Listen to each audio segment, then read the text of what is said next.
Olá, seja bem-vindo ao podcast Mesa de Negócios. Eu sou a jornalista Inácia Soares e eu estou aqui te esperando com um programa muito bacana. Hoje não tem um tema, hoje eu tenho uma história. A história de um empreendedor, um grande empreendedor.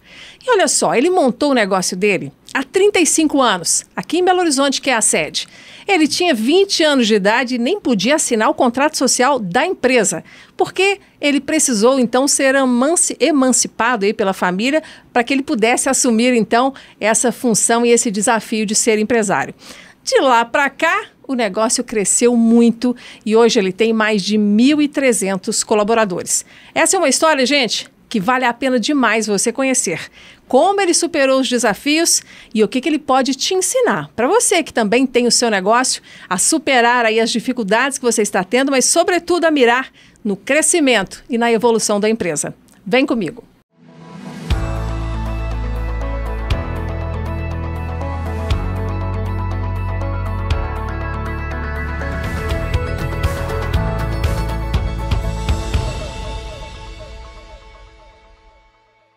Meu entrevistado hoje é o CEO e fundador da empresa Anjos da Guarda, que começou fazendo vigilância patrimonial e que hoje já tem aí no portfólio de trabalho outros serviços. Afonso Oliveira está aqui no podcast Mesa de Negócios. Seja muito bem-vindo, viu, Afonso? É um prazer estar aqui, vamos conversar bastante. É um tema que eu adoro, até porque eu sou apaixonado pelo que faço. Então, estou inteiramente à disposição para o nosso bate-papo aqui. E ninguém melhor do que você para contar sobre essa história empreendedora, não é? Os detalhes, os desafios e como é que você superou tudo isso para chegar aqui.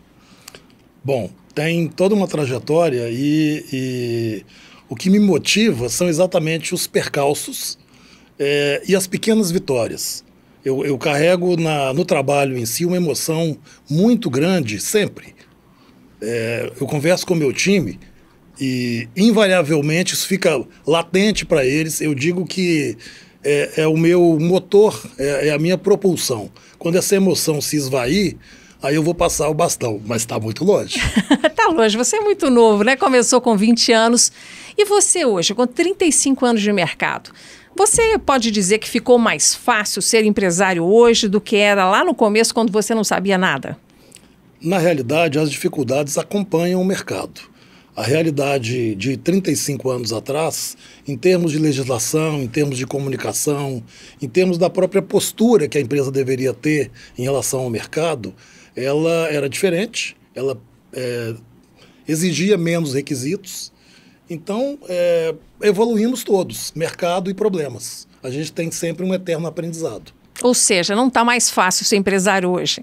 Nunca foi e nunca vai ser, né? Quando a gente olha para trás e quando a gente projeta futuro, quando você viu um país que a gente não falasse de crise, mas aquela máxima de que alguns choram, outros vendem lenços, ela está no nosso dia a dia. E o empreendedor ele tem que carregar isso consigo para superar as barreiras. Elas vão existir. Sem chorou, bola para frente. Aí vai adiantar chorar? Eu acho que não. Vai só perder tempo e energia. Ô, gente, quando o Afonso entrou aí nesse mercado de vigilância patrimonial, ele era o pioneiro aqui em Belo Horizonte. Então, tem um lado bom, que muitas pessoas falam e usam aquela expressão, beber água limpa. E sabe qual é o lado ruim de ser o pioneiro? É porque o cliente não sabe comprar de você. O mercado não conhece o que você faz. E você também, por não ter um concorrente, acaba não tendo ali com quem se equiparar na sua cidade, no seu território. Então, me conta como é que foi essa evolução e o que te levou para esse segmento da vigilância patrimonial, porque você não tinha modelos para seguir. Por que este negócio? Bom, primeiro não havia nada parecido nesse segmento em Minas Gerais. A referência que eu tinha, e aí mais para o show business, era uma empresa de São Paulo, uma gigante, né? E ela cuidava de todos os artistas do país, pelo menos os principais. Era um símbolo de status que qualquer artista se apresentasse com um Fonsecas, né? Essa pessoa, um militar da Rota de São Paulo, criou a Fonsecas Gang. E era o meu sonho de consumo. Né? Eu olhava e falava, um dia, quando eu crescer, eu quero ser como ele. Né? Eu tive a oportunidade de conhecê-lo, até por caminhos tortos, porque houve uma situação em que uma emissora de televisão, que era cliente dele aqui, passou por uma greve e, como eu estava à mão, eles me chamaram mesmo sem ter referência. E aí nós acompanhamos essa movimentação de greve nessa emissora, e eles tinham um programa aos domingos que era muito famoso, e essa empresa de São Paulo acompanhava a operação deles no Brasil inteiro. Coincidentemente, havia um programa para ser produzido aqui em Minas Gerais, em Governador Valadares, tipo 2 semanas depois do nosso início. E nós fomos convidados a fazer. E, modéstia à parte, fizemos muito bem feito. E aí você entrou no showbiz, então? Pois é, mas eu fiquei incomodado, porque era dele. E aí o que aconteceu foi que a diretora do programa gostou do nosso trabalho, enquanto era Minas Gerais, lindo. Mas aí nos convidaram a fazer uma operação no Rio. Tá? Eu falei, opa, eu estou mexendo na gaveta de alguém. E aí eu não conhecia ele, né? Eu conhecia de nome, ele também não me conhecia, pelo menos não pessoalmente. A época era muito famosa aqui a revista Show Business. Você tinha ali os telefones de contato dos empresários e tal. Ele anunciava, eu passei a mão no telefone, liguei para lá, ele me atendeu para minha satisfação e eu me desculpei. Falei, olha, aconteceu isso, isso. Mesmo que desculpei, me pedi desculpas mesmo. Ele falou, não, eu tenho acompanhado o seu trabalho, você vai ser meu herdeiro no Brasil. Quer dizer, você falou isso para o seu concorrente principal naquela época? Para o meu benchmarking ali. Tá? E, coincidentemente, nós tivemos a oportunidade, por exemplo, da minha empresa contratá-lo para ações em São Paulo, por exemplo, Mundial de Motocross em Indaiatuba. Tá? Eu contratei a operação dele. Quando ele realizou a operação com o Michael Jackson, Afonso, veio me ajudar. E aí eu cuidei da família do Michael Jackson. Quer dizer, honestidade nos negócios e camaradagem é algo que tem Sempre. valor. E quando a gente vê as sopas de letrinhas que a gente tem hoje, ESG, compliance, você aprende isso no berço. Não tem que mudar nada. Para mim, não muda uma vírgula. A postura ética que a pessoa tem que ter, o brilho no olhar, não vai ser uma moda que vai trazer. Quem não tinha vai continuar não tendo e quem tinha vai aprimorar. A legislação serve para aqueles que não têm, né? Porque Sim. ela se torna ali a fiscal e a exigidora de cumprimento de leis que as pessoas, por boa vontade, não fazem. Então, a lei é necessária. Hoje, eu acho que mais o mercado faz isso, e aí vamos fazer um apêndice aí. A comunicação tem melhorado muito esse processo, porque as empresas elas não conseguem mascarar a sua entrega. Né? Por muito tempo, né? Não consegue, invariavelmente. Você tem muita oportunidade de entender se aquilo é real, se você está criando ali uma fantasia, e a verdade vai superar qualquer barreira. Uhum. É interessante que eu converso com diferentes públicos, tá? E pouco falo de segurança. Tá? Eu falo de muita coisa. Você comentou aí a respeito do início das dificuldades. Eu me lembro quando eles criaram, aqui em Minas Gerais, um curso de gestão de segurança que eu queria fazer. Eu fui convidado para dar aula, para fazer palestra.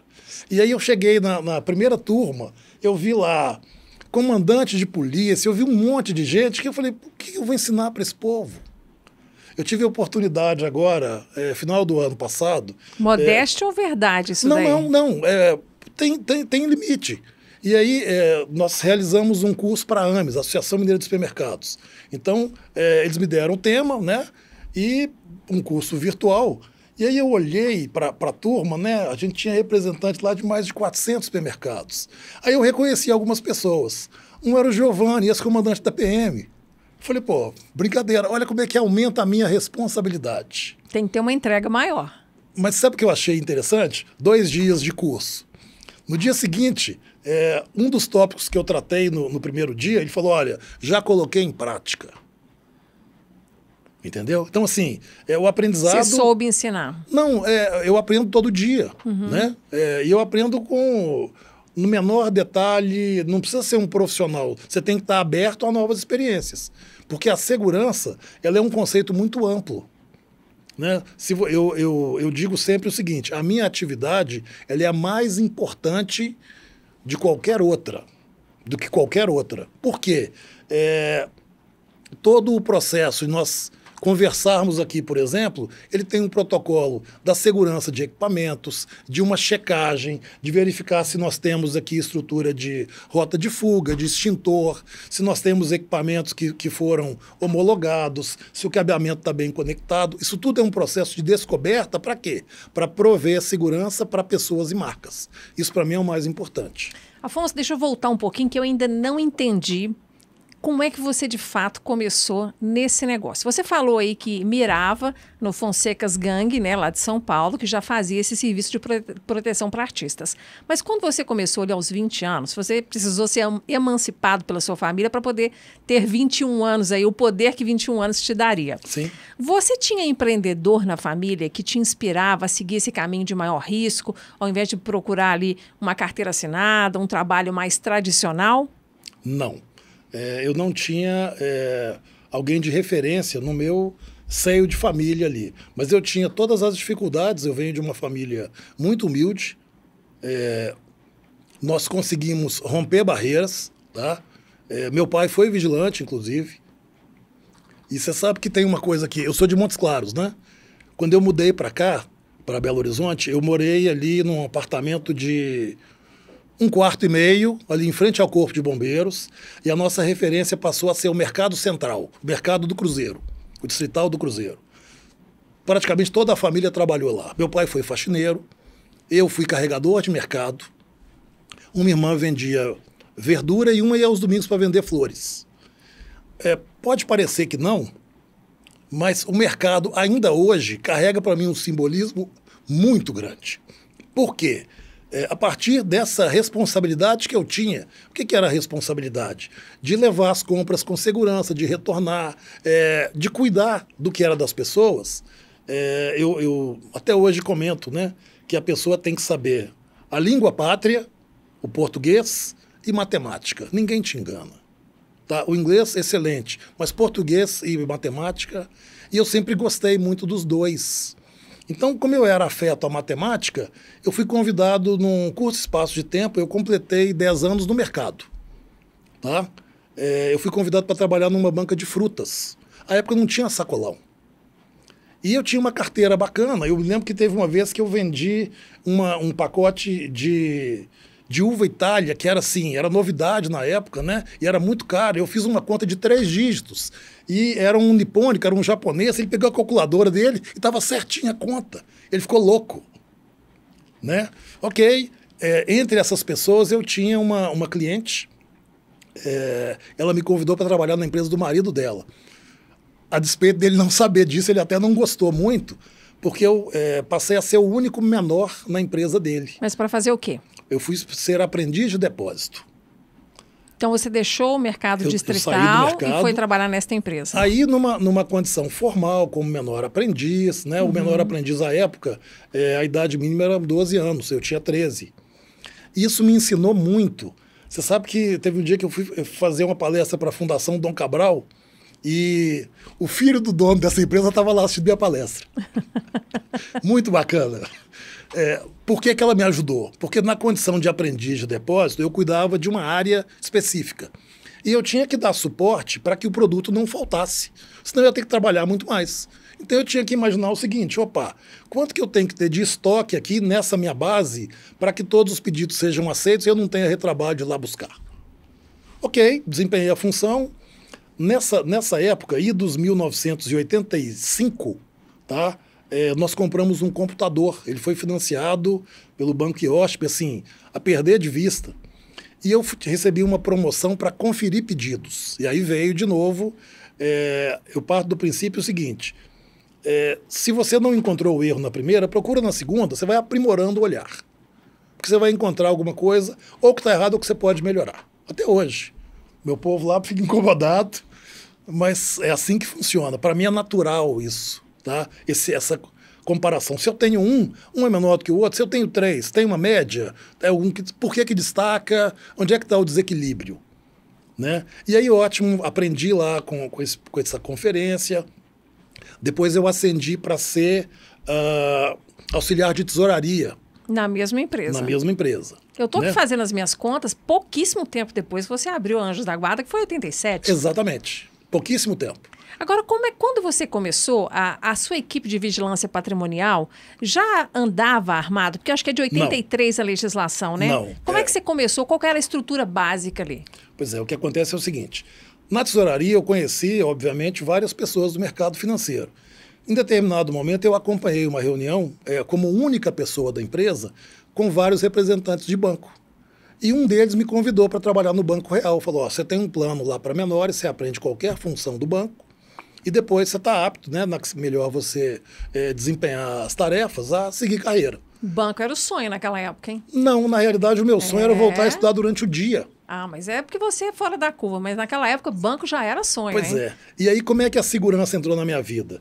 Eu fui trabalhar numa agência que era o CPD do banco, ali na Espírito Santo 1176. Então ela tinha um universo de vigilantes muito grande.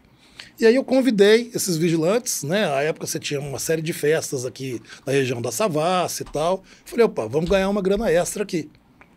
E aí eu convidava os vigilantes, ó, camiseta branca, calça jeans, era um uniforme comum. Ok. Começamos a trabalhar. Informal. Você não tinha CNPJ. Não tinha CNPJ. E aí surgiu uma oportunidade, uma casa muito tradicional aqui, que era o Santa Teresa Cine Show. Eles pediram, eu frequentava a casa, embora não conhecesse as pessoas de referência, mas eu dava cartão de visita para todo mundo, porque eu queria um dia ser conhecido lá. E o que vinha escrito no seu cartão de visita? Segurança, produção e promoção de eventos. Um cartão de linho branco, todo bonitão, né, com o telefone da minha casa, porque eu não tinha escritório, né? Não tinha celular naquela época? Não tinha celular. O celular, inclusive, nós participamos do lançamento dele. Foi um negócio muito interessante. Você está muito novo para fazer parte da história, hein? Não, Vamos continuar lá então com a festa. Aí deu certo a festa? Aí, nesse evento que eles me convidaram, olha, o gerente quer conversar com você. Eles me pediram uma indicação de uma pessoa para cuidar da segurança. Olha, dentro da realidade de mercado que havia, eu tinha todos os predicados, inclusive a modéstia, ou não, né? Para me apresentar como sendo um candidato. Por falta de opção, eles me contrataram. Mas aí você teve que abrir o CNPJ? Não, aí eu fui trabalhar para eles. Como terceirizado? Não, eu fui trabalhar como gerente de segurança da casa, do Santa Teresa Cine Show. Você foi contratado. Exatamente. A informalidade continuava.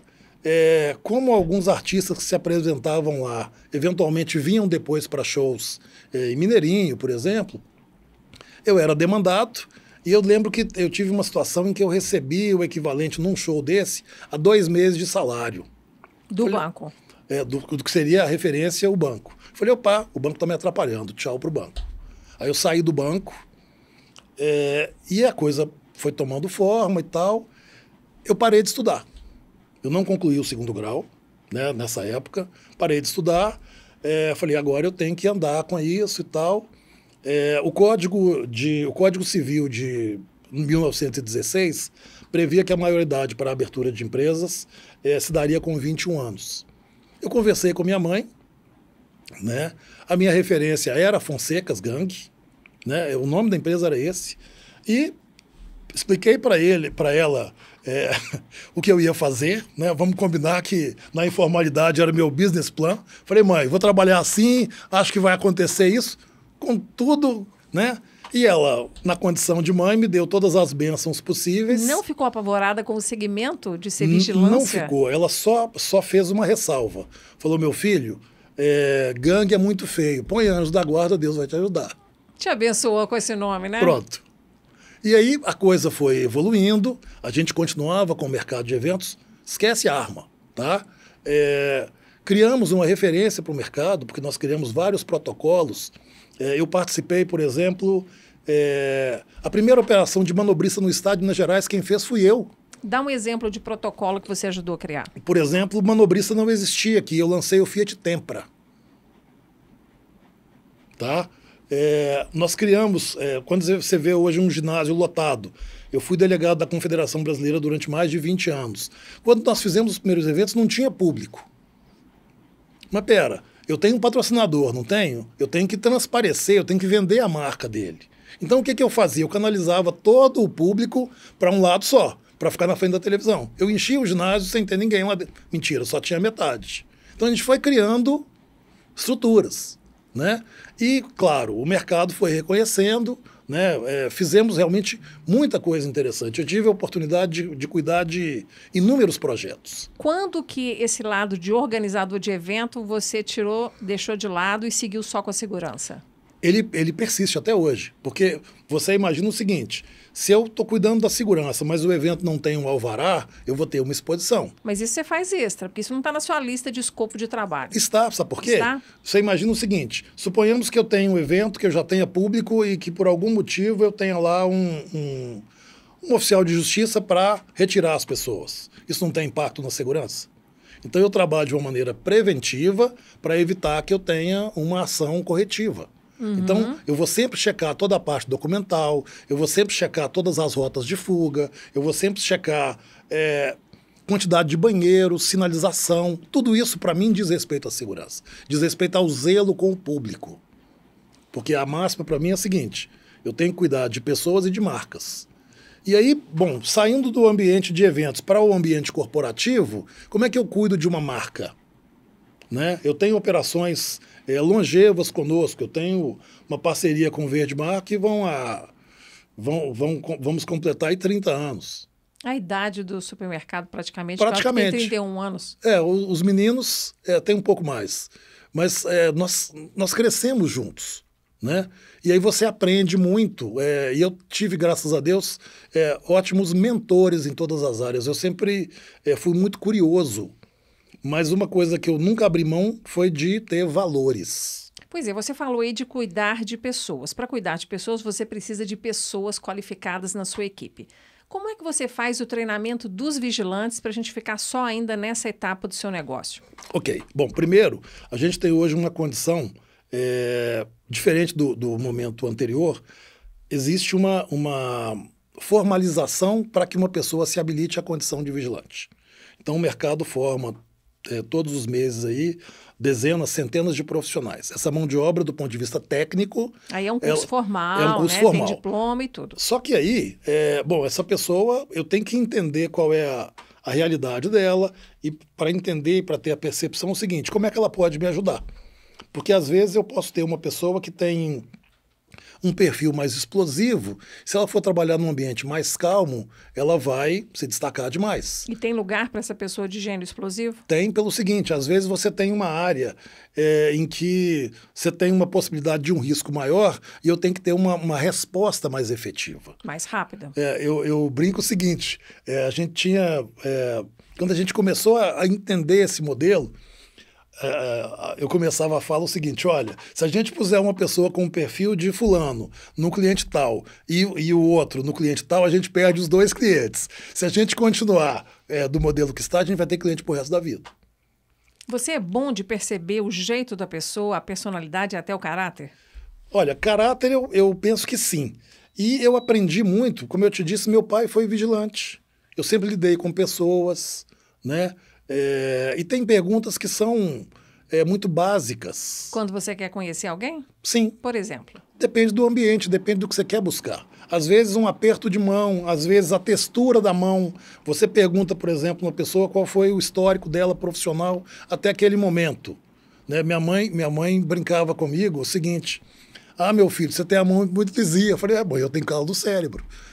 Né? Mas tem... E aí você pergunta, por exemplo, eu tenho uma pessoa que trabalhou numa empresa concorrente, ela vai participar de uma entrevista conosco. Por que ela saiu? Você conhece seu concorrente.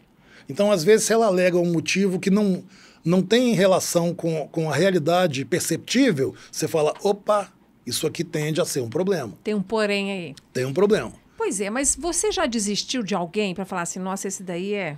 Já. Caso perdido. Já.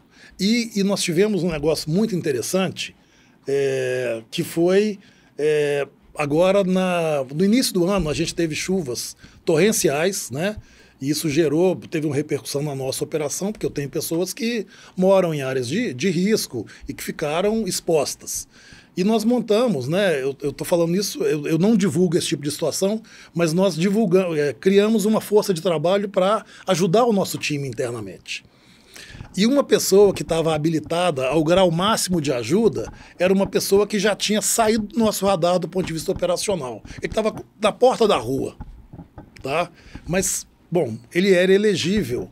E, pô, quando a gente criou o projeto, eu não estava nem aí se eu queria ajudar as pessoas, né?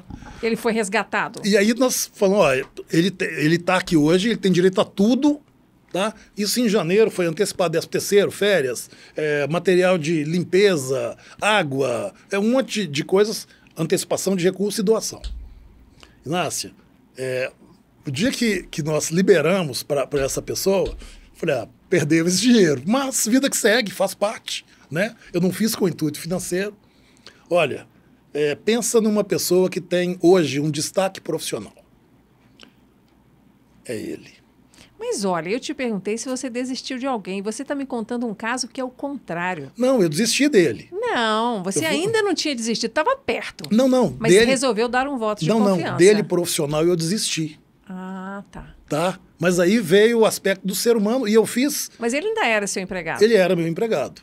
Mas você ainda não tinha demitido ele. Mas ele seria por pouco tempo, naquela situação. E ele te mostrou que ele tem valor? Ele me mostrou e estou para te falar o seguinte, nós tivemos processos, promoções internas num segundo momento, mais recentemente, que se não fosse essa proximidade com essa recuperação dele, ele teria sido promovido. Então ele está no radar aí.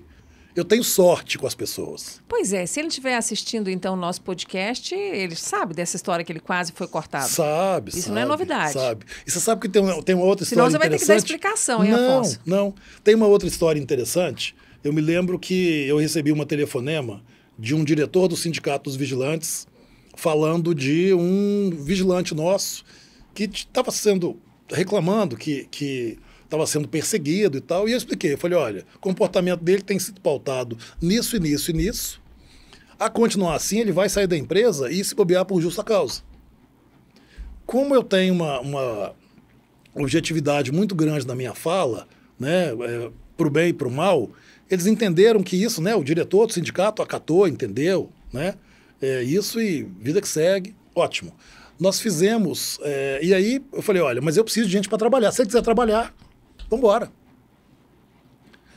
E a pessoa realmente se organizou, se estruturou e foi trabalhar. Beleza. Passou o tempo, nós fizemos um concurso de redação para os filhos de colaboradores. Tá? A gente divide, fizemos agora na pandemia, inclusive, foi ótimo. Para qual o objetivo? Aprender. Entendi. Tinha alguma premiação para estimular a competição? Nesse que, por coincidência, a filha desse rapaz, que trabalha comigo até hoje, ganhou. Era um notebook, um tablet e um não sei o quê. Opa, valia a pena demais. Valia. E aí nós fomos para uma pizzaria para comemorar, isso no anterior, né? O 2021 nós fizemos o mais recente, aí nós colocamos uma outra faixa etária, porque a gente divide em faixas para não... Ah, tá, um detalhe. A escola em que o aluno, né, o filho do empregado está matriculado, recebe 30 livros de doação. Como reconhecimento Sim, pelo trabalho ajudou, deles também, né?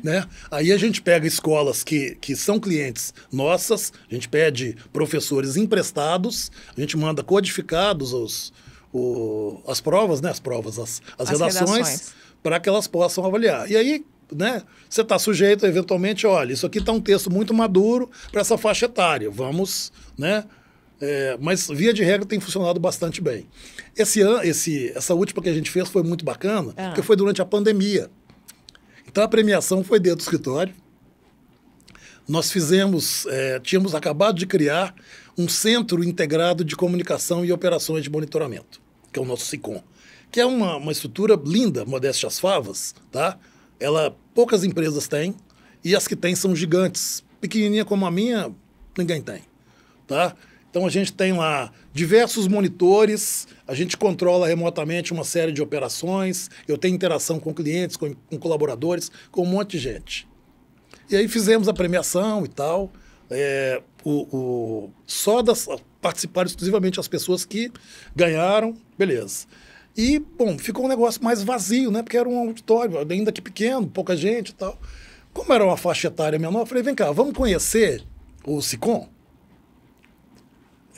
Essa menina ficou em segundo lugar, depois eu encontrei com o pai dela, e ela disse ter gostado mais do SICOM do que do tablet. Porque aí você tem lá uma tela, um monte de telas gigantes com um monte de imagem, é muito visual, né?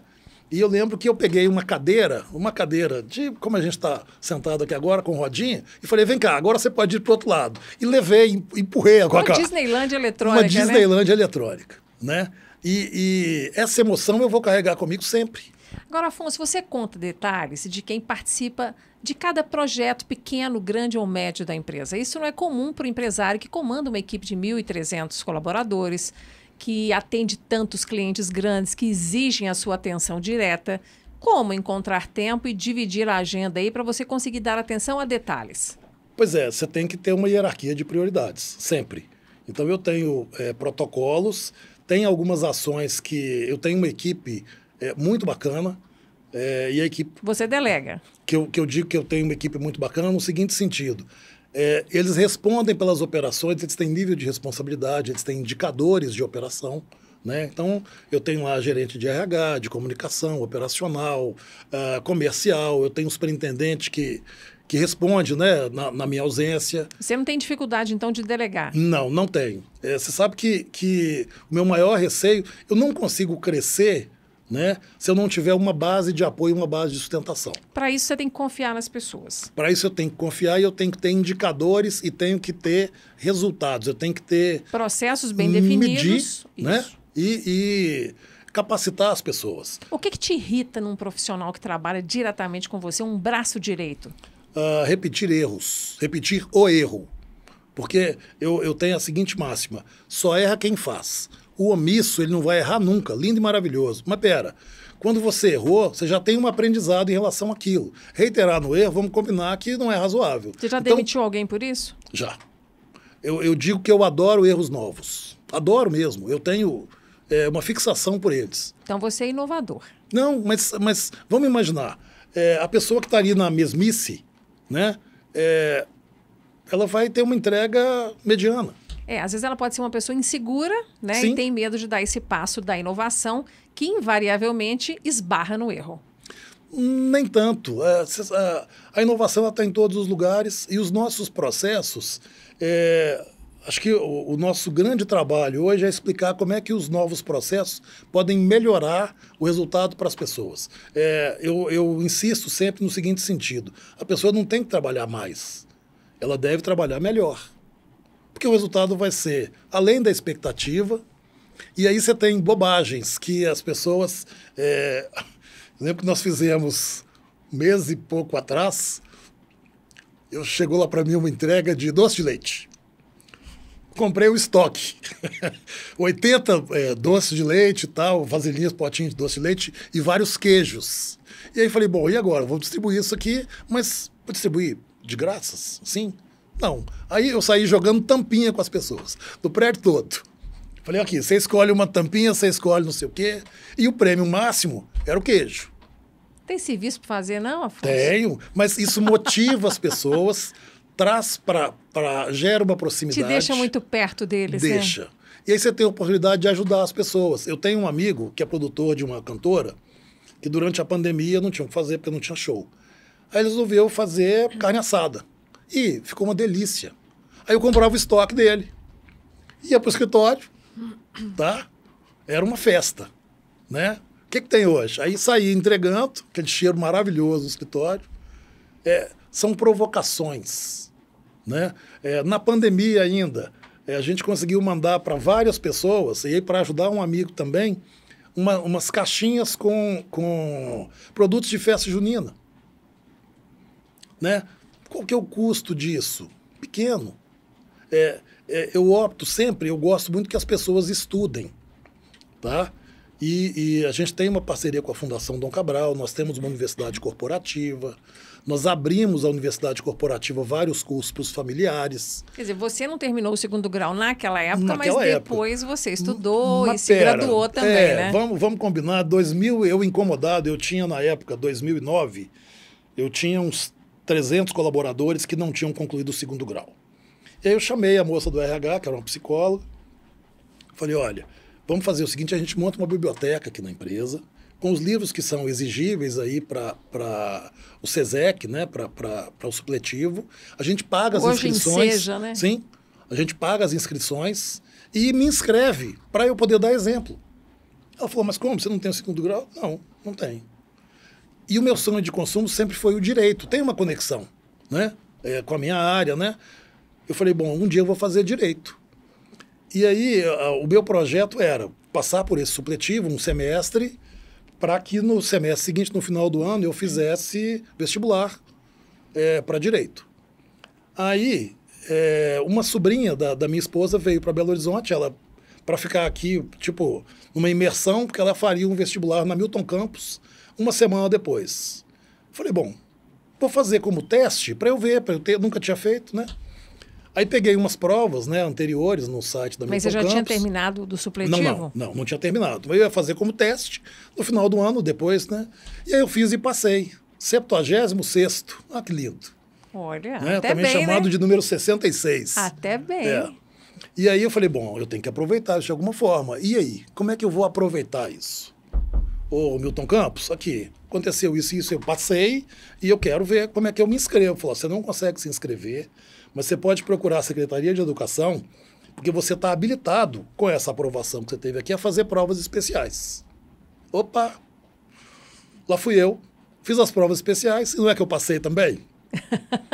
Aí o que eu fiz? Esse supletivo foi bom, hein? O que eu combinei com o meu time? Falei, olha, eu quero aprender, mas eu quero aprender direito. Então eu vou estudar de manhã, tá? E aí eu montei uma parafernália, eu montei um escritório em casa, com todos os protocolos de segurança para que eu pudesse acessar a minha rede internamente, VPN, que é um protocolo de comunicação específico, né, para que eu não fosse hackeado no meio desse caminho. Isso me ajudou agora na pandemia. Nós fizemos isso final de 2009, início de 2010. Você já estava preparado porque a pandemia exigiu de todas as empresas, né? Exatamente.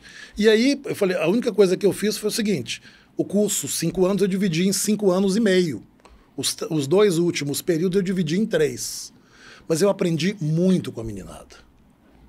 Mas eu quero saber se tem uma foto do presidente da empresa fazendo supletivo junto com os funcionários. Tem? Não. Poxa vida, porque eu não cheguei a fazer. Registrou esse momento? Não, mas eu tenho fotos com o meu time do Arco da Velha, porque é o meu time.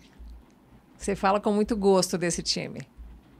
Então, vamos passar agora para um outro assunto aqui. A questão da vigilância patrimonial, ela foi muito alterada pelas novas tecnologias. Me conta qual é a sua visão desse momento de evolução. O que mais cresceu como segurança, como solução na vigilância patrimonial, depois aí de tantos aparelhos novos, de tanta internet cada dia mais veloz, estar ao acesso aí dos seus vigilantes e das empresas que você atende? Olha, vai evoluir um tanto mais, porque quando nós tivermos plenamente o 5G, eu penso que tanto a medicina quanto a segurança vão ter saltos monumentais. Em que o 5G vai ajudar na vigilância? Primeiro na rapidez, no georreferenciamento, na identificação de pessoas e no processamento de informações com mais efetividade. Hoje, você sabe que eu estava no encontro de presidentes há um tempo atrás, 1 mês e pouco lá na Fundação Dom Cabral, e uma provocação foi no seguinte sentido: como é que você enxerga a sua empresa daqui a 100 anos? Né? E eu adoraria que a minha atividade não existisse.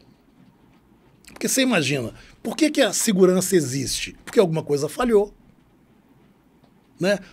Quando a gente diz que o nosso mercado ele tem uma responsabilidade de custo, né, dados do IPEA, salvo engano, de 6,5% do PIB. Olha que absurdo. E você sabe a participação que você tem no custo de uma empresa, de um cliente grande seu? Na realidade, a gente busca, primeiro, sair dessa linha. Eu não sou custo, eu sou investimento. E por que eu busco ser investimento? Qual o percentual? Depende do produto, né? Da linha. Tem portfólio completo. Tem clientes nossos que não deveriam. A gente sempre busca uma solução e às vezes a solução é não os contratar. E nós já tivemos isso. Tá? Você vai lá, faz o diagnóstico, o prognóstico é não me contrate. Não tem sentido. E eu eu particularmente vejo com muita reserva quando uma estrutura busca a contratação de uma segurança porque ela teve lá um evento danoso, um roubo, um furto. Às vezes você vê que a empresa não tem condição de pagar aquela estrutura de segurança que ela está querendo contratar. Então você interage com ele, apresenta outras soluções de mercado. Não é do meu portfólio, não. Ele vai ser feliz. Você funciona como um consultor gratuito ali. Uai, por que não? A gente fala que quando você faz o bem, você tem a psicologia positiva, ela diz que você reforça o lado do cérebro das recompensas. Isso volta, não vai faltar mercado para gente. Como é que você alimenta esse lado humano e espiritual seu? Religião, leitura, meditação? Egoísmo? Não. Você está mostrando tudo que que não vai é e volta. Olha que bom. Então é assim? É toma lá da cá? Não. Até porque não é uma troca, efetivamente. Você Então tem não um é. ciclo virtuoso que você participa. A doação é sempre um risco, né? Assim, desse ponto de vista que você está colocando, você não tem certeza de nada. Não é risco, sabe por quê? Porque quando você doa sem expectativa de um retorno direto, tá? Você doou por sua própria satisfação. Mas isso é espiritualidade. Não? Eu chamo de sorte. Você não é religioso, não? Sou. Eu tenho uma referência muito grande da minha mãe, inclusive, né? Que me acompanhou até o ano passado, até o final do ano passado. Ela morou comigo, inclusive, nos últimos anos. E muito interessante porque a gente tem crescimento, né? E eu sempre me emociono, não vou perder essa... Eu me lembro que quando às vezes eu chegava em casa e eu tinha que passar para dar um beijo nela, né? Às vezes ela, meu filho, você demorou e tal. E, mãe, fechei um contrato. Meu filho, mas quantos pais de família? Olha. Era a pergunta dela. E isso, para mim, eu entendo que nós temos uma responsabilidade muito grande. Isso me incomoda, me inquieta. Tá? Por exemplo, tudo bem que a gente gera emprego, mas pera, eu estou gerando valor em cima de uma situação adversa para muita gente. Então, eu tenho que, no mínimo, responder de alguma forma para a sociedade. Aí tem projetos que a gente pode apoiar? Tem a Brinc que a gente pode ajudar? Tem. Eu posso ajudar alguém num curso, num sonho? A gente tem agora um projeto que eu gosto muito, a gente iniciou com esse projeto no meio do ano, que chama Árvore dos Desejos. Tá? Do que ele consiste? Cada colaborador nosso, ele escolhe, dentro do nosso portal, um presente para ele. Eu tenho lá geladeira, eu tenho televisor, eu tenho final de semana com um acompanhante numa pousada, eu tenho folgas extras, eu tenho curso, eu tenho determinadas aulas de direção para auxiliar num processo de habilitação. Tem um cardápio bacana. E o que o habilita a ganhar? Trabalhar. Cumprir alguma meta especial? Na realidade, não. Ele tem que... Porque vamos combinar. Quando ele foi contratado, nós esperávamos que ele fosse sério, tivesse responsabilidade com o trabalho e cumprisse com as normas. Que ele fosse assíduo. Então, se ele não tem uma punição administrativa e um absenteísmo injustificado, ele está habilitado a participar do sorteio. Eu tenho muito orgulho de fazer amanhã mais um. Tá? Todo dia 10 a gente sorteia 2. E aí muita gente fala, mas é um dinheiro que ele sai da empresa. Né? Mas vamos combinar, ele não faz falta. Então, quando a gente tem, por exemplo, cursos, né? Eu tenho o privilégio de ter participado de uma série de graduações de cursos para colaboradores nossos. Tem afinidade com ele? Às vezes nem tem, mas tem um menino nosso, por exemplo, ele trabalha conosco até hoje, ele entrou como técnico de segurança do trabalho. E aí ele tinha o sonho de fazer o curso de engenharia, e fez o curso de engenharia e tal. E a primeira coisa que eu falei com ele, falei, você virou engenheiro, tchau, né? Você vai buscar outros mercados? Falei, não, eu quero ficar. Falei, tá, e como é que eu posso te ajudar? Falei, eu quero fazer uma pós-graduação, não sei das quantas. Falei, beleza, tá bom, eu pago para você, mas não vou pagar nada, depende de você. Vamos fazer um combinado aqui? Eu espero que você continue conosco. Então, se o período do curso é de X tempo e você ficar com a gente esse tempo depois do curso, o curso é seu. Olha que lindo. Você cuida particularmente de casos como este? Cuido. Até hoje? A gente tem um negócio lá na empresa, um processo de ordem de serviço. Tá? E quando ela destoa de uma normalidade, ela vem para eu poder ver. Os gerentes têm autonomia. Eles Dá podem, um exemplo. eu tenho um menino nosso lá de Itaúna. E um belo dia chegou lá um pedido de que nós antecipássemos férias e 13º para ele comprar um terreno. Falei, opa, tem um negócio errado. As férias e 13º dele não pagam um terreno. Aí eu sou muito curioso. Passei a mão no telefone e falei, me conta essa história. Falou, não, é porque é um terreno próximo da casa da minha sogra, é um terreno... Eu conheço Itaúna, nós já tivemos unidade lá. E eu fiz uma proposta. Eu só tenho... eu vou conseguir chegar na metade do valor. O terreno custa 90 mil e tal. Eu falei, tá, e como é que você vai pagar? Ele falou, não, eu trabalho, minha esposa trabalha também. E aí, olha que interessante.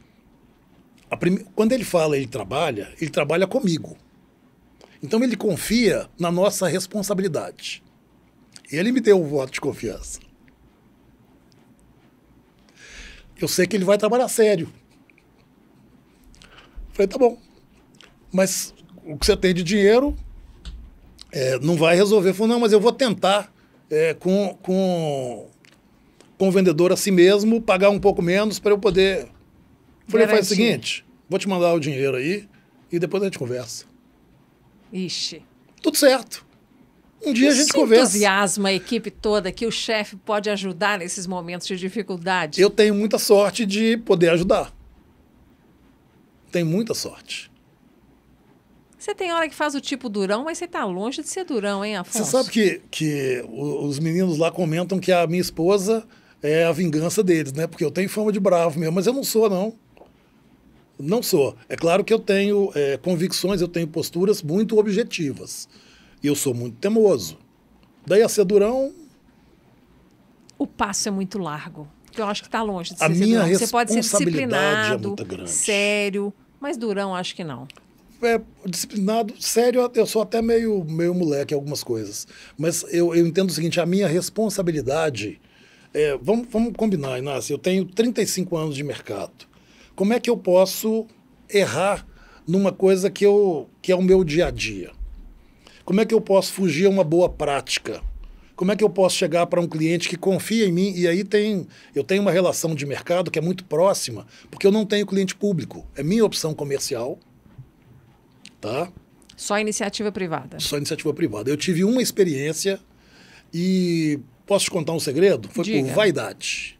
Sua ou do cliente? Minha. Por quê? Logo que eu habilitei a minha empresa junto à Polícia Federal, apareceu uma concorrência do Ceasa. Opa, fui carregador de mercado, lembra? Lembro, lá no mercado distrital. Imagina eu cuidando do Ceasa. Que passo, hein? Cuidei. E eu lembro que nós pegamos lá uma estrutura fragilizada no final de ano, porque a empresa que estava saindo, ela deixou todo mundo na mão, não pagou nada. E aí eu falei, bom, eu tenho que melhorar a autoestima dessa turma. Chegou lá uma caminhonete nossa com doação de cesta de Natal. Não estava do preço não, mas pera, eu espero ficar lá alguns anos. Por quê? Qual era o protocolo? 1 ano de contrato, renovável por outros 4, prazo máximo de 5 anos. Lindo, maravilhoso o contrato. Eu tinha um presidente lá, à época havia um presidente que era técnico. E aí, o presidente técnico, ele quer o melhor para todo mundo. Uma relação ganha-ganha para todos, né? Uhum. Você tem ali a operação em si. Bom, coisas que a política traz, entrou um presidente político. E aí... Desandou. Não prestou. Não prestou terminantemente. Não chegou nem na renovação do contrato? Não, o que acontece?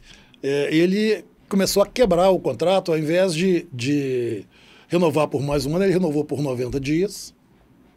Opa, eu quero conhecer a sua empresa.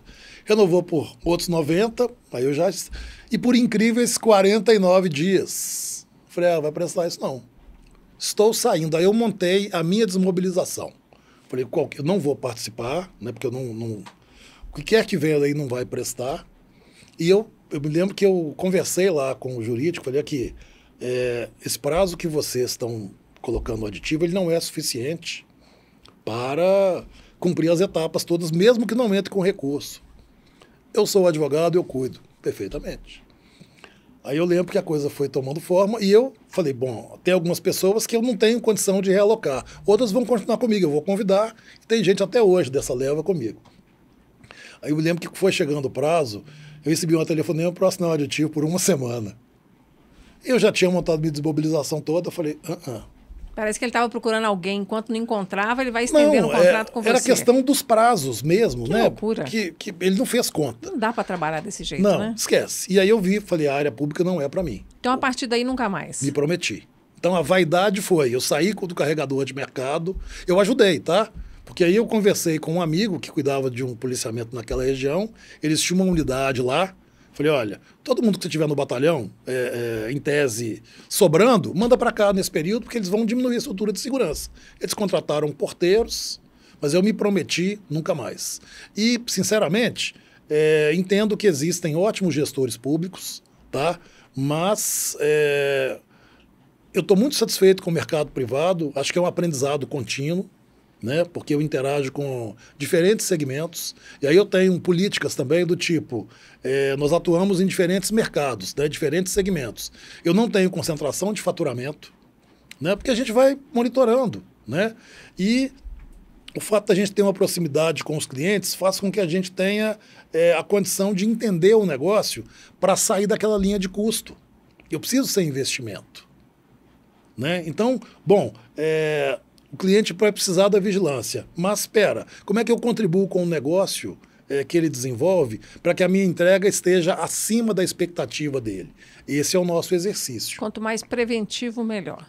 É por isso que eu digo que o nosso tamanho acaba sendo um pouco ingrato. Eu concorro com empresas gigantes. Você tem grupos hoje no Brasil que empregam 150 mil pessoas. Eu tenho, por exemplo, controladoria, eu tenho, por exemplo, uma área de qualidade, podemos chamar de luxos em termos de custo, mas que promove uma entrega muito assertiva para a gente. Afonso, falamos muito então do seu jeito de líder, do seu estilo como líder. Agora eu quero falar um pouco mais do gestor. Como é que você monta o seu dashboard? Que informações, que indicadores que são fundamentais de estar ali na palma da sua mão, que eu sei que está no seu celular? Quais são as informações que você gosta de acompanhar diariamente? Bom, depende da área, porque eu interajo com todas, né? Então, o que mais me interessa diz respeito ao atendimento. Pode parecer bobagem, mas eu não trabalho por causa do dinheiro. O dinheiro vem. Eu trabalho para fazer uma entrega. E o mercado reconhece a entrega e me paga por ele. Mas eu não fico discutindo ali R$10 a mais, 1.000 a mais. Isso não é para mim, eu não trabalho desse jeito. Você tem empresas que vão te entregar, dentro do nível delas, uma estrutura de acordo com o que ela está cobrando. Então, e você afere o resultado desse cliente satisfeito pela renovação de contrato ou a miúde ali, semana a semana, mês a mês, você tem outro indicador para medir a satisfação? Bom, a gente tem um indicador que são as indicações, né, deles para terceiros, a satisfação e a renovação, como eu te disse. Você usa o NPS, não? Eu uso o NPS, a gente tem conseguido estar na zona de excelência. E de quanto em quanto tempo você aplica? Pois nós estamos até porque aumentando esse prazo. Os contratos são longos, né? São. Na realidade, hoje a gente trabalha com uma base de contrato de 24 meses, mas como eu te disse, eu tenho vários contratos que ultrapassam aí 20 anos. E vamos combinar, não são quaisquer clientes. Você imagina, por exemplo, o privilégio que é ter na carteira um Verde Mar, uma Fundação Dom Cabral, Magazine Luiza, MRV. São clientes que poderiam ter qualquer fornecedor. E o assédio, é claro que é grande, né? Não é uma questão financeira. Meu preço não é o melhor, mas também não é o pior. Eu não estou acima da média.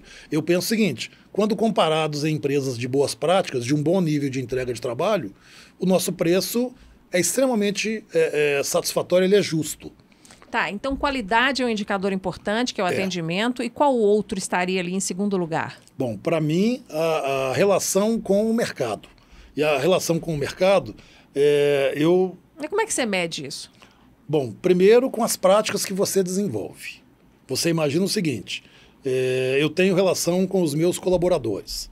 Eu tenho um nível de satisfação, eu tenho empregados que falam da empresa, eu tenho ex-empregados que falam da empresa. Aí é o clima organizacional que você mede? O clima organizacional, eu peço, por exemplo, nós temos um órgão fiscalizador que é a Polícia Federal, tá? As ações que nós desenvolvemos com eles, como é que é o relacionamento, como é que é o cumprimento das normas. Mas você pede um feedback? Não, eu não peço um feedback, mas a gente acompanha para saber o seguinte, eu sei que as empresas costumam errar em determinados processos. O que é que isso gera de aprendizado para a gente para que eu não incorra no mesmo erro? Tá? Então, é uma miríade de informações. No aplicativo, eu enxergo o faturamento, eu enxergo o tempo de atendimento da minha turma, eu enxergo a frequência de supervisões, a média de supervisões programadas que foram realizadas, pois é, porque eu consumo quero de combustível. Eu quero enxergar o seu lado de matemático aí, que você tanto gostava de matemática quando era Sim. criança, né? Os indicadores financeiros, você também fica policiando ali, acompanhando o tempo todo? É natural isso, porque vamos pensar o seguinte, a partir do momento que você tem uma precificação justa, você contemplou todas as etapas ali, você tem que ter uma margem de contribuição pronta, né? Não dá para eu precificar errado e esperar retorno, né? Então isso começa desde o início. Nós mandamos, por exemplo... Aliás, precificar na área de serviços que você faz é complexo. Sim, mas aí você tem que ter uma correlação no seguinte sentido. Eu tenho normas legais a serem cumpridas. Qual é o impacto financeiro que isso traz? Então eu tenho que ter profissionais que conheçam essa realidade e que não busquem atalhos. Né? Nós mandamos agora, mês retrasado, um time para São Paulo. Tá? 5 pessoas foram para São Paulo, ficaram lá o final de semana num curso para aprender o que eles já sabiam. Atualização. Atualização. Foi um curso que eu fiz, inclusive, gostei muito. Né? A Vanessa teve com esse time lá também. E eu gosto muito disso. Por quê? Você imagina que se eu iniciei um processo de forma estruturada e eu vou ter uma relação duradoura com aquele cliente, eu vou ter indicadores que vão ser satisfatórios. Curiosidade, você citou agora a palavra duradoura. Você é interessante dentro do protocolo de segurança e de resultados que você espera obter ali e cumprir, que você mantenha a mesma equipe de vigilância no cliente, que entende a rotina dele, ou de vez em quando tem que trocar essa equipe de vigilância exatamente porque às vezes entra num processo de intimidade e pode haver algum descuido da vigilância? A sua pergunta é excelente. E você tem que acompanhar como é que está o desempenho daquela equipe, porque você tem os dois modelos. Você tem operações que são longas e que a opção é manter o efetivo, e você tem opções em que você vai substituir para dar uma chacoalhada na turma. Um job rotation ali para a turma. Exatamente. Mas uma coisa que nós fazemos que é muito interessante é exatamente promover treinamentos intermediários que não tem nada a ver com a estrutura obrigatória. Porque você imagina o seguinte, quando eu tenho lá um profissional que está estudando, que está fazendo um curso de vigilante, ele tem uma massa de informações que são genéricas. E aí, bom, se eu quero ter uma entrega customizada para o meu cliente, eu tenho que pegar o negócio, o que é caro, o que é importante para ele, e traduzir para a linguagem do meu time. Entendeu? Adaptar, né? E aí, vai ficar muito mais fácil esse acompanhamento. Uma coisa é certa, Inácia, um profissional que não esteja integrado a essa estrutura, ele não vai durar lá. Né? A gente tem estudado muito esse fenômeno desse inconformismo, né? Nós tivemos aí, salvo engano, até junho, 6 milhões e poucos mil pedidos de desligamento voluntário no Brasil. No Brasil. No seu setor? No geral. Brasil, no geral. É um fenômeno mundial e a pandemia trouxe essa realidade também de forma mais exacerbada. Então nós temos que ter estruturas e aí uma coisa simples. Bom, o que é a responsabilidade da empresa? Nós temos uma responsabilidade do ponto de vista de relação de trabalho. Eu tenho uma convenção a ser cumprida. Ok? Ok. Quais são os direitos que eu tenho que prover? Quais são as datas? E aí nós temos que incrementar. Bom, eu posso humanizar meu processo? Posso. O que não vai gerar impacto e vai gerar satisfação para poder fidelizar aquele time? O que vai gerar uma aproximação com o meu cliente?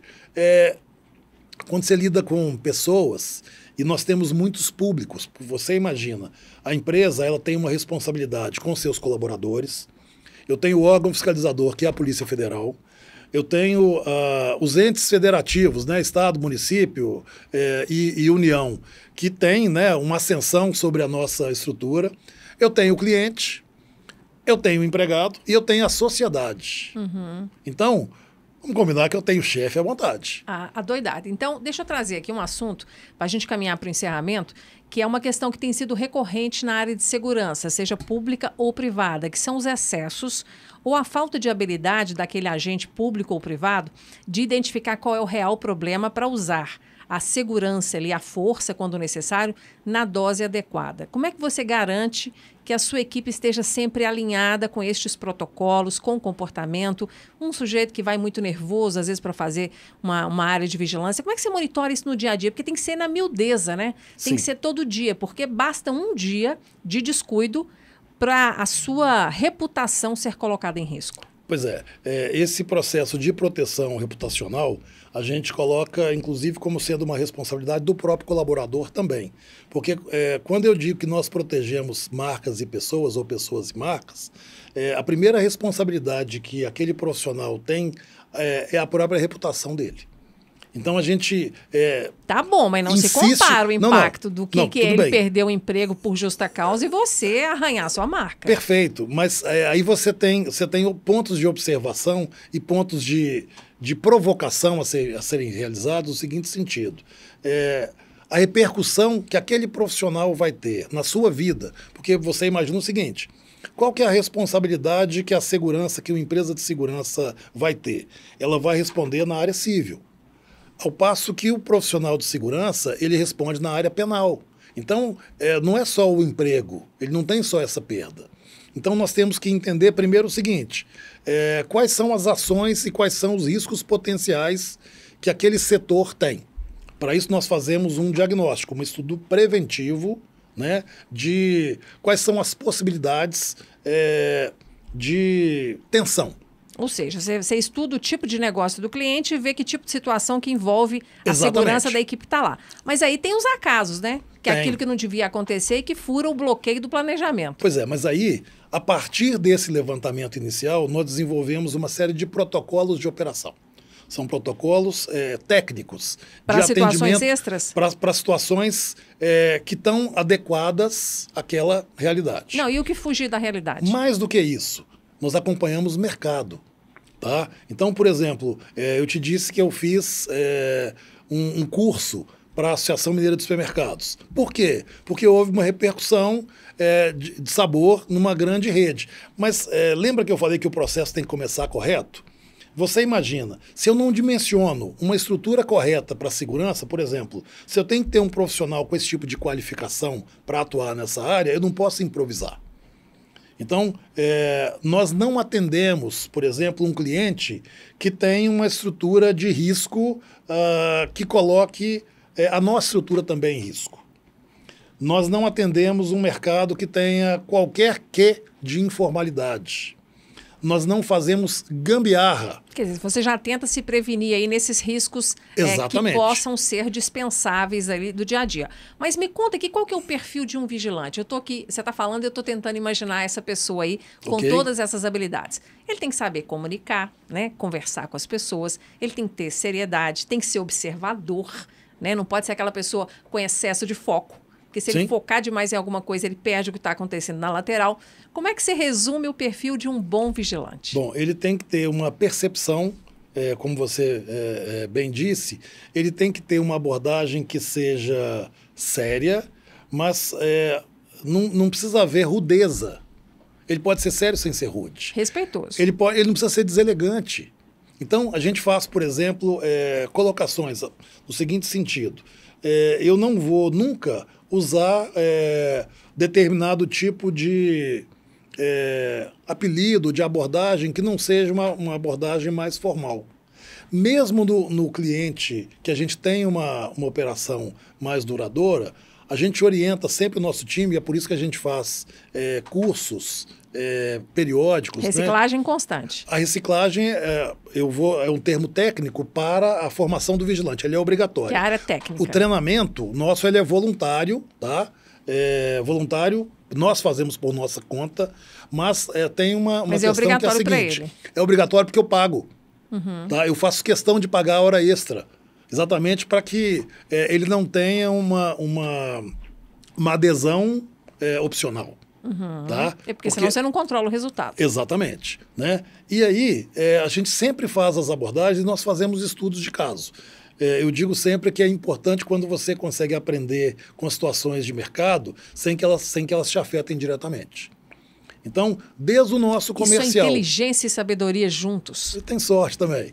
Desde o início, quando você estuda mercado, quando você vê realidades, quando você vê riscos potenciais, você faz estudos de melhoria que vão abraçar toda a sua operação. Então, por exemplo, eu tenho um segmento em que nós temos uma participação muito significativa, que é o segmento de condomínios residenciais. Talvez seja um cliente que tem um maior grau de criticidade, porque, vamos combinar, a sua residência é seu último bastião. É ali que você quer ter tranquilidade, é ali que você quer ter o máximo de preservação. Você está se referindo às portarias virtuais? Não, eu estou falando aí aos condomínios verticais, né, aos condomínios horizontais, exatamente. Tá? E você tem, todo mundo é chefe, todo mundo é dono. Porque o condômino, ele é um condômino hoje, vamos dizer, periférico, amanhã ele é um diretor. Então você tem que ter um tratamento que seja equânime ali, que seja equilibrado para todos. Você não pode privilegiar, você não pode ter abordagem deselegante, você não pode ser amigo demais e deixar... Você tem que ter protocolos, você tem que ter, aí sim, objetividade. E o principal, ter acompanhamento. Tá? Não adianta você fazer autópsia, né? Porque o mercado, como eu disse, ele tem... muitos agentes, muitas empresas, nós temos uma responsabilidade de prover a segurança e uma responsabilidade de entrega. Então, nós vamos sempre... todo ponto que chega para a gente, olha, estão criando uma modalidade de crime, por exemplo. Tá? Nós temos que pensar, isso na nossa operação, qual é o resultado? Como é que nós trataríamos esse tipo de situação? Você tem que ter essa turma de pesquisa aí sempre atenta, né? Exatamente. Você tem...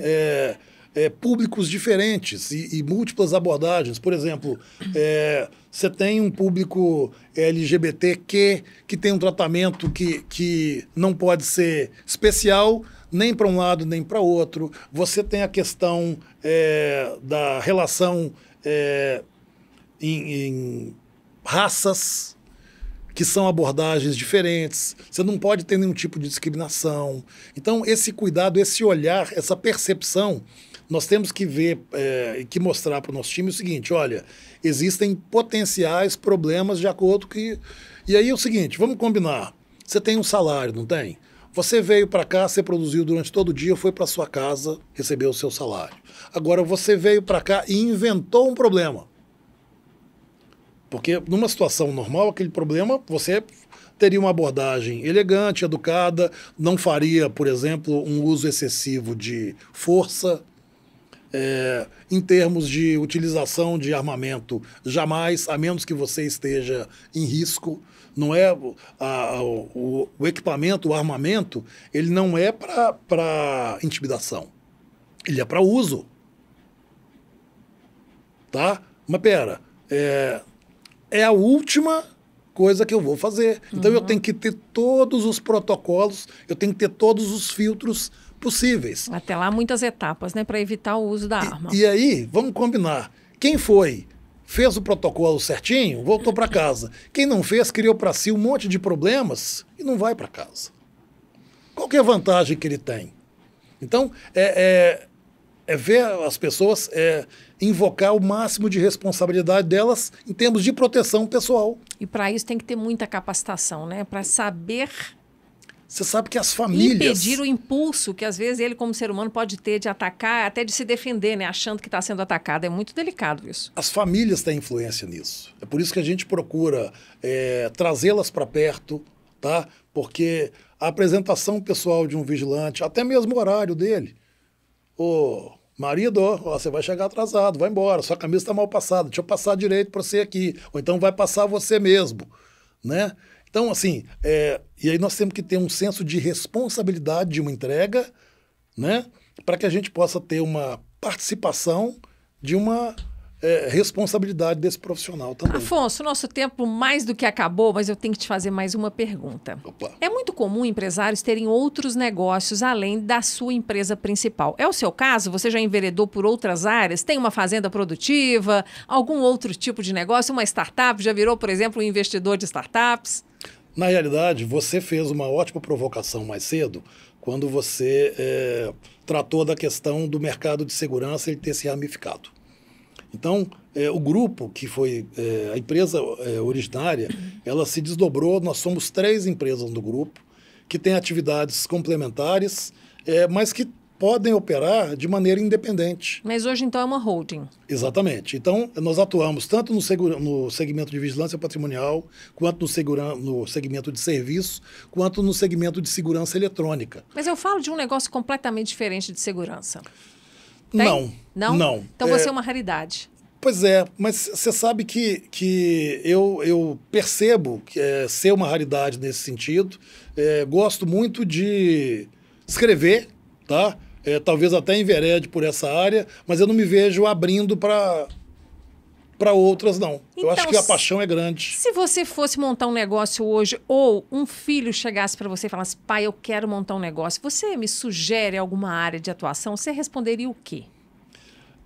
Bom, a gente lê sempre e tem percebido que vários dos negócios que vão ser sucesso no futuro sequer iniciaram operação, né? Mas o segmento de tecnologia, por ele gerar conforto, por ele gerar capacidade de exponencial de atendimento, se eu tivesse que começar hoje, eu acho que eu começaria trabalhando a questão de tecnologia. Você tem mercados aí que têm consumo perene, né?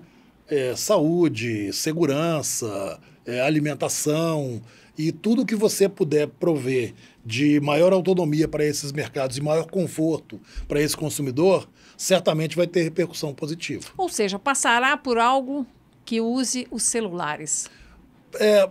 O celular eu me prometi nunca usar celular. Como tá? assim? Eu te vi usando celular ali fora do estúdio. Pois vou te contar uma historinha. A gente estava fazendo um congresso de cardiologia no Minas Centro, quando a Telemig Celular lançou o telefone celular.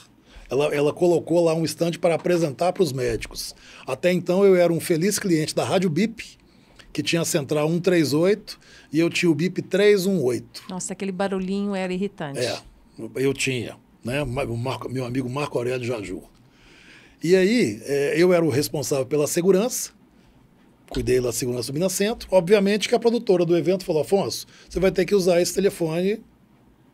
E era um trambolho de todo tamanho e tal. Era aquele Motorola grandão?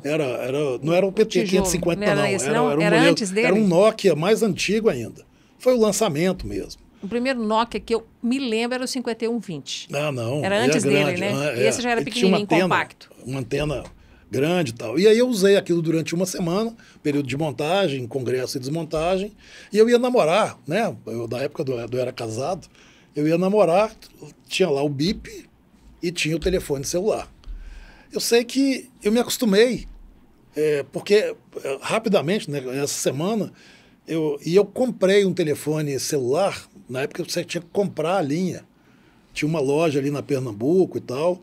Eu paguei o que era correspondente a $1.000. Tanto que o meu número, ele tem a primeira milhar 9981, o primeiro prefixo, e eu escolhi a milhar. Estou escravo dele aí. Prometi para minha namorada. Ela falou, o que é isso? Eu falei, não vou usar, é só essa semana e tal. Né? Naquela época ninguém ligava para você, que pouca gente tinha telefone. Hoje não, hoje é diferente. Você sabe que meu telefone, graças a Deus, não toca, porque a operação roda. E a gente mantém uma estrutura que funciona 24 horas por dia. Mas você usa o celular? Eu uso, claro. Inclusive para acompanhar os BIs do seu negócio. Isso todos os dias. Os gestores das áreas recebem seus indicadores e eu recebo de todos. Não, e eu já conversei com você pelo WhatsApp também. Sim. Então você responde também o WhatsApp. Sim, você não é aquele sujeito ermitão que está abandonado da tecnologia, não. Não.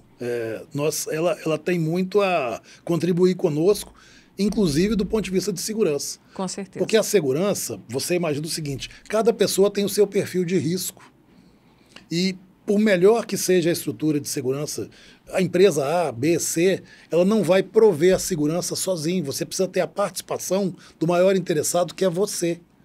Então é você que se policia para que o pneu do seu carro esteja em bom estado de uso, é você que tem uma ótima fechadura na sua porta, é você que faz uso de senhas que não sejam compartilháveis. Que liga o alarme. Que são cuidados que vão te acompanhar e que vão fazer o seu dia ser um ótimo dia, e a gente torce para que seja sempre, ou um péssimo. Você é que resolve essa questão. Compartilhar aí essa responsabilidade, lembrar sempre o cliente e o funcionário, o colaborador.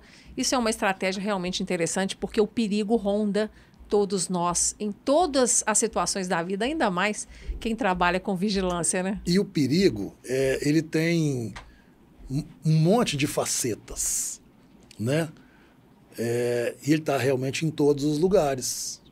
Então, você tem que ter cuidado consigo. Se goste, que você se preserva.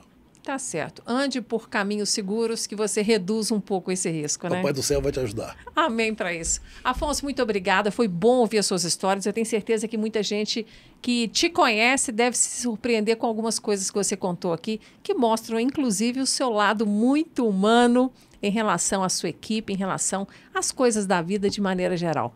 Parabéns por isso, siga crescendo. A gente não teve nem tempo de falar sobre expansão, mas você está pensando em ir para fora de Minas Gerais com a sua operação? A gente tem conversado, a gente tem clientes que têm nos demandado, nós estamos estudando, temos viajado. É bem provável que nós tenhamos novidades aí. 2023 pode trazer uma expansão. É por aí. Tá Estamos certo. caminhando. Você me conta, então. Tá. Pode usar o WhatsApp que eu respondo. Pois é, e para quem quiser conversar conosco, eu estou no LinkedIn, dentro da nossa responsabilidade. A gente tem ótimas dicas na página da Anjos da Guarda, dicas de comportamento, de segurança que você pode usufruir.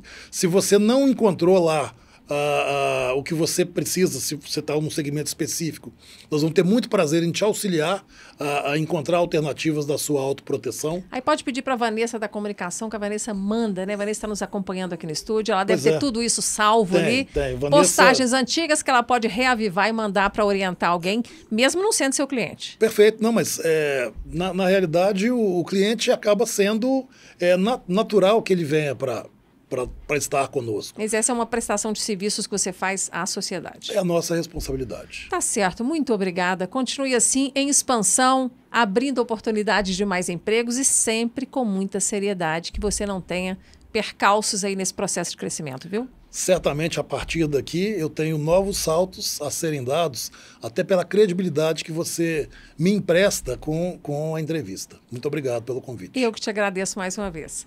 E a você que nos acompanhou, eu espero que você tenha gostado. Deixa aqui o seu like, compartilhe esse programa com os seus amigos empreendedores que precisem ou não de um serviço de vigilância. A ideia aqui não é vender o trabalho da Anjos da Guarda, mas é a partir da liderança, desse processo de tomada de decisões que o Afonso Oliveira tem aí no dia a dia do negócio, né? Uma empresa grande com 1.300 colaboradores, que você possa aprender algo com ele, né? Esse compartilhamento tão espontâneo aí do que ele faz, do que ele pensa, do que ele sente.